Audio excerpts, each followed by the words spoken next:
Mad Max, a name well known within the Australian movie industry, recently received its video game adaptation by Avalanche Studios. Its release coincided with the recent release of the new Mad Max film, Mad Max Fury Road. I have recently been playing this on the Xbox One console, and to be honest, it has actually quite surprised me. It's a pretty well made game. The driving mechanics are pretty good. The combat mechanics, being by Warner Bros., is basically the same as the Batman Arkham series, which has been renowned for its combat system. However, as you can see, the combat in Mad Max is much more brutal. It is a fight for survival in every punch.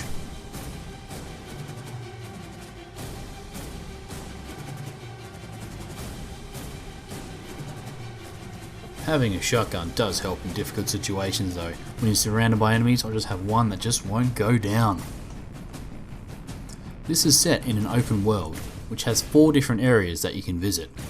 In order to unlock the next area, you have to complete a certain amount of story missions and side missions to unlock it. Also, in each of the areas, there are certain side objectives which you must complete to lower the threat level in each of the areas. Lowering the threat level rewards you with more upgrades and less patrols to come and kill you. These side objectives include minefields, in which you have to use Chum's buggy with Dinky D, your canine companion, to sniff out mines and clear them. Also, this includes camps, which requires you to either defeat a big boss, defeat lots of little guys, destroy an oil derrick, or destroy a fuel supply station. Then there's also snipers, of which you must kill or just push their towers over, and also scarecrows, which you must destroy. During your time playing Mad Max, you will also encounter storms. These are quite beautiful as the lightning hits the ground and everything, though there is a hint of danger as well, but also reward. In each storm you will find crates full of scrap, the commodity of Mad Max, just rolling around in the dunes. Destroying them and collecting it can result in a fair whack of scrap.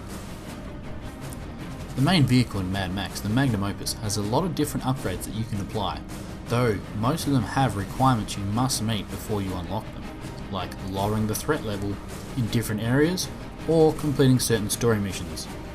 Each of these upgrades also requires you to have a minimum amount of scrap, which you can acquire easily by doing scavenging hunts or by destroying enemies you find around the world.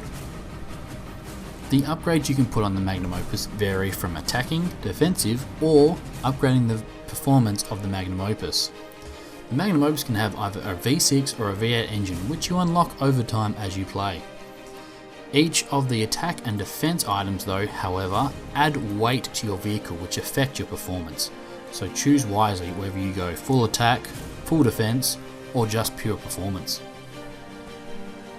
You can also add weapons to your arsenal as well, such as a sniper rifle, which Max uses from the back of the Magnum Opus, or the harpoon and the thunderpoon, which Chum Bucket use as you drive along. You can also change the colour and the decals of the Magnum Opus. There are only 7 different types of colours you can use though for the Magnum Opus, and this is a bit disappointing considering there are more colours you can use for the decals than there is for the actual car itself. There are also Archangels, which are preset upgraded vehicles you can create, which can help you earlier in the game if you don't want to create a custom Magnum Opus. Also, as you progress through the game, you unlock upgrades for Max himself, such as upgrading his armour and upgrading his weapons. Also, there are challenges you can complete, which reward you with Griffer tokens. Griffer tokens are used to upgrade Max's abilities by visiting Griffer, who only appears at certain locations on the map.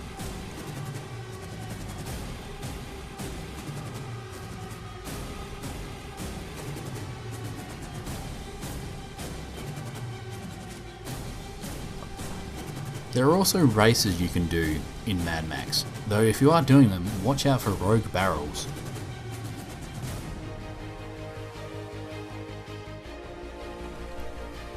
Though with any new game, there is always bound to be bugs and glitches. I haven't come across many, and most of the ones I have come across have been quite amusing, though there are some that you just cannot explain. For example, there is the guy who's just lying there on the ground having a little dance party all to himself. Then there's ones where you just get thrown by a wall into another wall and just die. Unexplainable. Mad Max is a brutal yet enjoyable experience. It does have some bugs and glitches, but that doesn't take away from the actual enjoyment of it itself, and that's why I give it the score of 8 out of 10.